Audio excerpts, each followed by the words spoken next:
Mostramos aqui, eu e você, né? Ficamos vendo ontem aqui uma história de uma mãe, né? A filha sai de casa, que é uma história complicada. Se eu tivesse aquela lousa aqui, eu ia desenhar, porque a história... Não, nem precisa. Ó, o Dori Gomes, esse daí é o meu assessor predileto. Eu falo um negócio, eu não sei, ele parece que adivinha o meu pensamento, ele já ia correr para pegar. Mas eu vou explicar. O Nicolau 13 que tá no câmera não, porque é doido. Aí, o que que acontece? Uma mãe, lembra? A filha saiu de casa, foi, né, pro trabalho de manhã, e ela tinha por hábito ligar para a mãe, para dizer, mamãe, ó, já cheguei, tá tudo bem. E a mãe ficava lá esperando religiosamente o telefonema da filha que vinha ali em 15, 20 minutos. A filha liga, nada de atender, liga de novo, e nada de atender. A filha, então, né, diz, caramba, o que houve? Volta em casa. Quando ela volta em casa, ela vê a casa toda fechada, o que não era um hábito. A mãe arejava a casa de manhã e tal. Legal? E aí tá tudo certo, né? Você lembra bem. Aí a filha vai, os vizinhos ajudam, entra em casa, a mãe estava ali, encontrada morta, pés amarrados, perna amarrada, tudo amarrado e morta, né? Legal, não tem problema.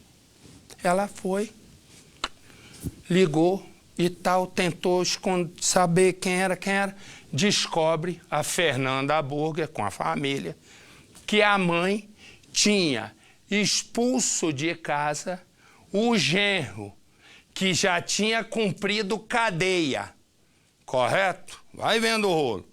Porque ele estava fumando crack na cozinha. E a mãe de 4 filhas, disse pro tal do genro, fora daqui de casa, que isso aqui é uma casa de família, você já é bandido, e agora, né? E agora, você tá aqui em casa, não é mais meu genro, é ex-genro, porque já se separou da minha filha, fora daqui. Muito bem. Eu bobeei ontem. Eu me distraí porque a Fernanda Burger disse o seguinte, Marcelo, o genro que foi expulso de casa e é procurado por assassinato da mãe, portanto, e ex-sogra, acaba de ser encontrado a menos de 1 quilômetro daqui, morto,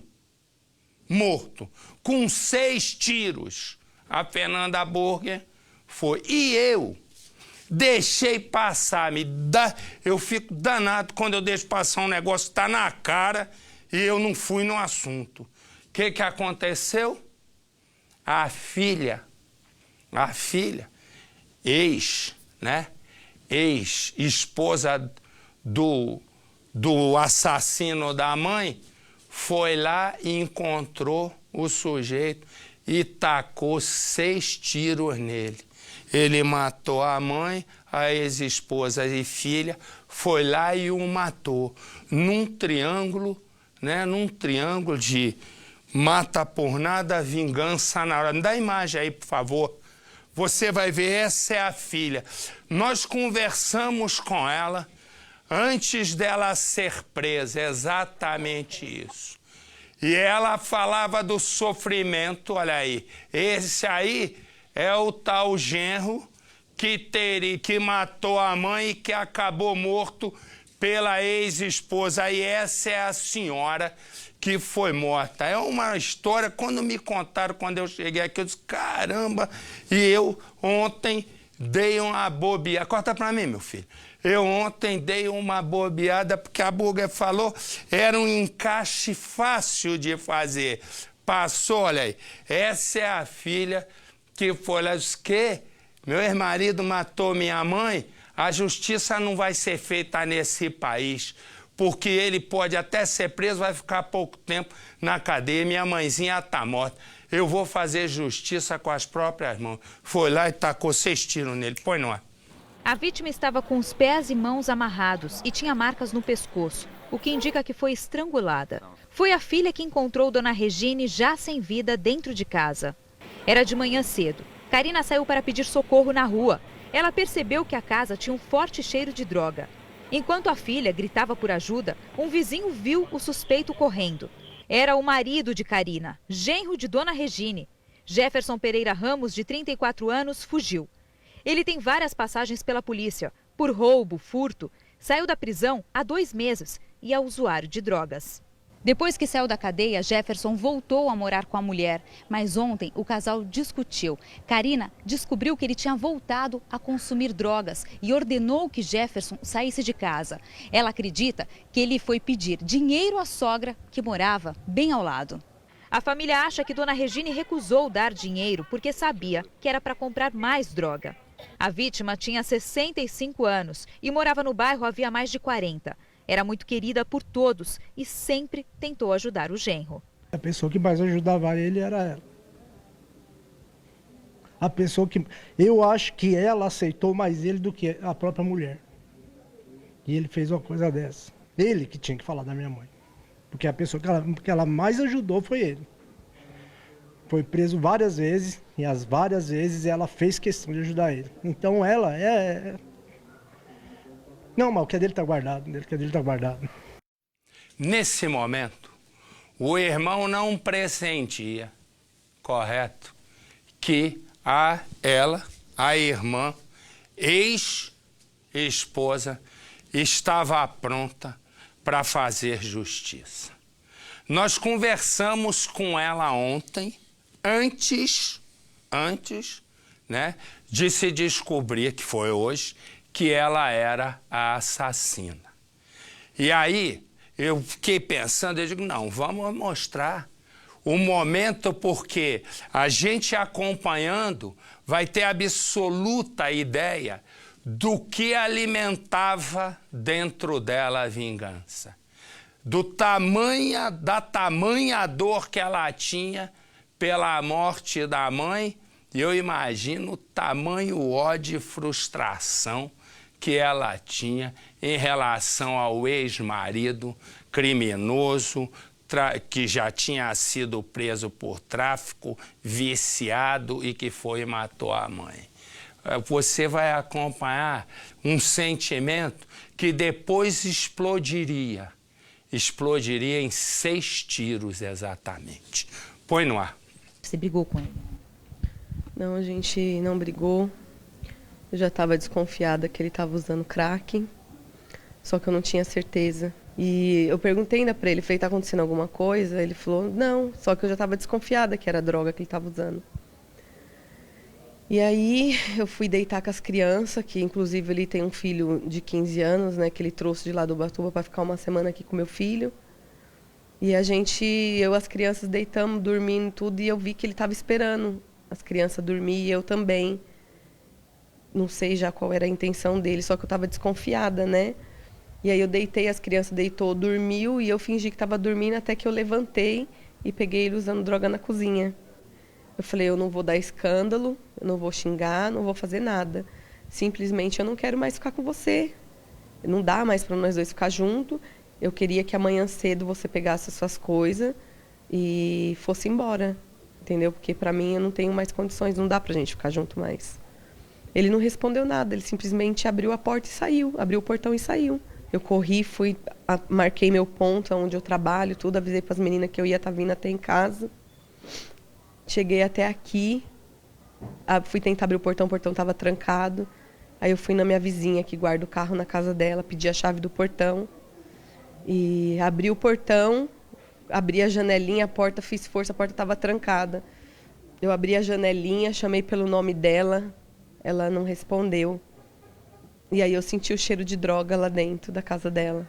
Eu chamei minha mãe, aí na hora que eu puxei o edredom, ela já estava morta. Ele deixou ela na cama? Deixou ela morta na cama. Ela estava amarrada? Estava amarrada com a mão para trás. Minha mãe fazia café, chamava ele, fazia almoço, chamava ele para comer. Entendeu? E eu não sei, eu acredito que ele foi atrás dela para pegar dinheiro para usar mais droga. E minha mãe deve ter falado que não ia dar, ou se recusou alguma coisa, mas não tinha necessidade dele ter feito isso. Ele teve uma passagem há pouco tempo aí, pelo um estrupo, entendeu? Ele nega, falando que não foi. A família da moça, acho que não quis gravar entrevista nem nada por medo de ameaça. Entendeu? Teve audiência, a promotora, a juíza, soltou ele, falando que ele não tinha culpa de nada, que nada provou que tinha sido ele, por causa que na hora da audiência, ficou nervosa, a moça começou a gaguejar, entendeu? Pelo que tinha ocorrido. E a juíza foi, soltou, faz 2 meses que ele está na rua. E agora me acontece isso. Você tinha medo dele, sempre teve? Se eu falar pra você que eu não tinha medo, é mentira. Eu tinha receio, sim, porque ele, quando usava droga, era uma pessoa agressiva, entendeu? Até mesmo não usando, eu já presenciei algumas coisas, assim, alguns fatos que... Mas ele já te agrediu? Já chegou a me agredir. Entendeu? Esse fato de algumas ocorridas, briga, tudo, entendeu? Até mesmo porque a minha briga maior com ele era a questão da droga, que eu não aceitava mais, entendeu? Porque meu filho chegou a presenciar algumas vezes ele usando aqui no quintal. Ele chegou a pegar coisa minha para usar, então a minha briga com ele era essa, porque eu não aceitava meu filho ver, eu não aceitava ele tirar as coisas de dentro de casa para querer usar. Eu que não queria mais ficar com ele, não foi minha mãe, não foi ninguém, foi eu que tomei uma decisão. Eu falei para ele, você ficar nas drogas eu não quero mais, então eu achei que ele ia me matar, entendeu? Tanto é que eu não aceitei o fato da minha mãe estar morta, porque era para mim estar morta. E aí é a chave de tudo. Eu não aceitei o fato da minha mãe estar morta. E era para eu estar morta. Acabou a entrevista, ela foi e esperou. A que horas ela matou, como ela matou, só a nossa Fernanda Burger para dar os detalhes. Fernanda que ontem disse, ele morreu, Marcelo, perto de casa, aí eu deixei passar. Mesmo, você vê como é que é, né? Com toda a experiência, mesmo com o irmão dizendo, ele vai receber o que é dele, eu deixei passar, né? E aí a coisa se encaixava. E antes, essa entrevista não nos chegou ontem, porque chegou tarde da noite, a essa altura, ela apenas alimentava dentro de si, correto, a tremenda frustração e a tremenda dor, não é? Dor de ver a mãe morta, e como ela disse, era eu que deveria estar no lugar dela, correto? E aí, como ela não se perdoou, ela vai e mata o sujeito, né? O ex-marido que matou a mãe. Uma pergunta, eu já vou falar com a Burger, eu quero começar com os detalhes, como ela fez, porque foi a Burger que me parece que fez a entrevista com ela, e pode, enfim, nos dar todos os detalhes, inclusive do estado de ânimo. Mas uma coisa que eu gostaria de perguntar a você, e vou perguntar já já ao Percival, é o seguinte, essa mulher aí, correto, que viu o ex-marido, acusado de estupro, ameaçando vítima de estupro, metido com tráfico de drogas, ela vai e mata o sujeito. Ok, é um assassinato, correto? É um assassinato e mais, né? Um assassinato que uns diriam premeditado, porque ela passou um tempo até ter, ou outros diriam movido, né, por uma incontida emoção. Qualquer questão, a pergunta é, se você tivesse sentado no tribunal do júri, você a condenaria ou a absolveria? E eu já vou dizer o que eu faria se eu fosse um dos jurados. Eu ia absolvê-la. Palavra de honra. Cadê a Fernanda Burger, por favor? Fernanda, boa tarde. Me conta exatamente, essa altura já é boa noite. Me conta, por favor. Você esteve com ela, você conversou, correto? Me conta, a dor nós vimos, mas de repente, que horas foi o crime? Como foi?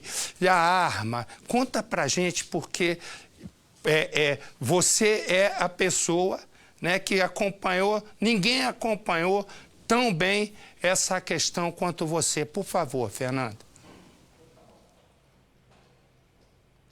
Marcela, boa noite. Olha, a situação que eu e a minha equipe vivemos ontem foi uma situação impressionante que eu nunca tinha vivido antes. Essa entrevista nós fizemos durante a tarde. A Karina, muito mais do que uma dor até pela morte da mãe, a gente sentia que ela estava alimentando um ódio pelo marido, porque ela já estava decepcionada com ele por saber que ele tinha saído da prisão, tinha voltado a consumir drogas e imediatamente, quando ele foi expulso de casa, ele foi até a casa da mãe dela e fez essa maldade com a pessoa que mais ajudava ele, que era a sogra, a dona Regine. Então toda a família estava tomada por uma raiva. A gente, quando acabou de fazer essa entrevista, a gente percebeu uma movimentação na casa, mas em momento algum a gente imaginava que eles sabiam onde estava o Jefferson. O que a polícia nos contou é que foi momentos depois dessa entrevista, eles receberam uma ligação, descobriram onde que o Jefferson estava escondido. Ele estava na casa de um tio dele, que fica bem perto de onde aconteceram os fatos. Eles foram até lá. A Karina foi acompanhada de uma pessoa que ela diz que não sabe quem é um homem desconhecido, ela não revela a identidade desse homem. Eles invadiram a casa do tio do Jefferson, esse homem armado, e ela diz que não foi ela que efetuou os disparos, mas o tempo inteiro ela estava do lado. E ele deu 6 tiros no Jefferson, que estava escondido na laje da casa do tio. Ela voltou para a rua, o corpo da mãe dela ainda estava na casa onde ela tinha sido assassinada. A gente viu a Karina voltando e a gente percebeu que ela voltou mais abalada ainda do que ela tinha ido. Ela estava muito nervosa, ela chorava demais, ela foi amparada por vizinhos e rapidamente ela saiu dali. Havia policiais militares também na porta da casa, não foi difícil eles descobrirem para onde ela tinha ido, ela estava na casa de uma amiga, eles chegaram na casa dessa amiga e, é claro, a Karina, ela não é uma criminosa, ela imediatamente confessou o crime. E diante desses fatos, o delegado não podia fazer outra coisa a não ser efetuar a prisão em flagrante da Karina. Ela passou essa noite numa cela de uma delegacia. Hoje de manhã ela foi transferida para um presídio feminino em Franco da Rocha. Ela continua lá, ela está presa enquanto a mãe dela, durante a tarde, foi velada e enterrada pelos familiares.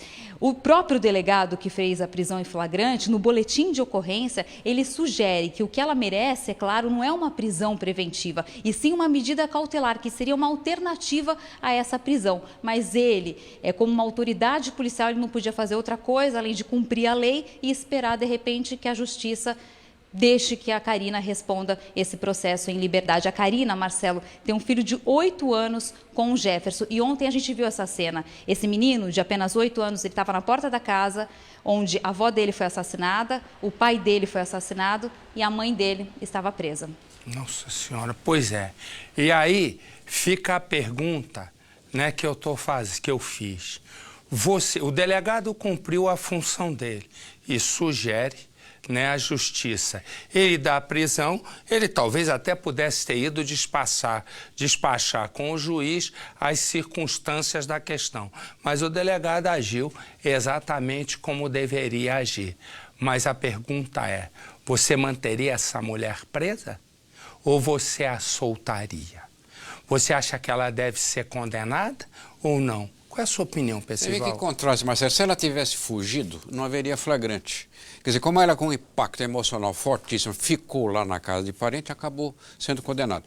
Agora, Marcelo, eu vou me atrever aqui a antecipar o que poderá acontecer. Ou seja, perante os jurados, que são os juízes de fato que vão julgar esse caso, eles serão convocados a raciocinar da seguinte maneira. Se você estivesse no lugar dela, você poderia pensar em fazer a mesma coisa ou não? E se os jurados, respondendo à sua consciência, admitirem essa possibilidade, ela será absolvida, Marcelo. Eu também acho. Eu vou te falar uma coisa. Ela tem que ser, né? É óbvio que ela vai ser julgada. É óbvio que não demora muito, ela vai para a rua. A justiça vai liberá-la. Mas eu quero dizer uma coisa. Eu vou acompanhar o caso até o fim. Eu duvido que essa senhora seja condenada. Duvido. E aí é uma pergunta que aí é como a gente... Porque o ser humano é assim. Quando a gente não está no negócio, a gente tem uma série de opiniões. Mas eu sempre, quando tenho alguma coisa que eu sinto na pessoa, eu tento me colocar no lugar da pessoa, né? Às vezes eu brigo com uma pessoa e eu nunca brigo a sério. Mas às vezes eu posso até falar uma coisa meia dura para a pessoa. Eu faço assim de caramba, e se fosse eu que estivesse do outro lado? eu quero te dizer o seguinte, se eu tivesse do outro lado, se porventura eu fosse a Karine, eu posso te garantir que na minha cabeça ia passar a mesma dor e também ia passar, provavelmente, a mesma intenção. Pode ter certeza. Por quê? Porque a gente é humano e humano do bem, né? E quem é do bem, quando vê tamanha injustiça num país injusto, porque, repara, ele foi acusado de estupro, ameaçou a vítima e a justiça soltou. Ela saiu num ímpeto porque o ex-marido, o estuprador, traficante, viciado, correto, matou a mãe, ela foi no ímpeto, mas ele, com tudo isso, vivia na rua, tinha acabado de ser solto. Eu vou te contar. Se eu tivesse que pedir alguma coisa, hoje era o seguinte, solta essa mulher, por quê? Porque é uma injustiça, né? Ela está presa legalmente, mas é que eu sempre digo, tem uma diferença entre o que é legal e o que é legítimo. E eu vou te explicar. Pode ser legal prendê-la, né? No sentido da lei, mas legítimo não é.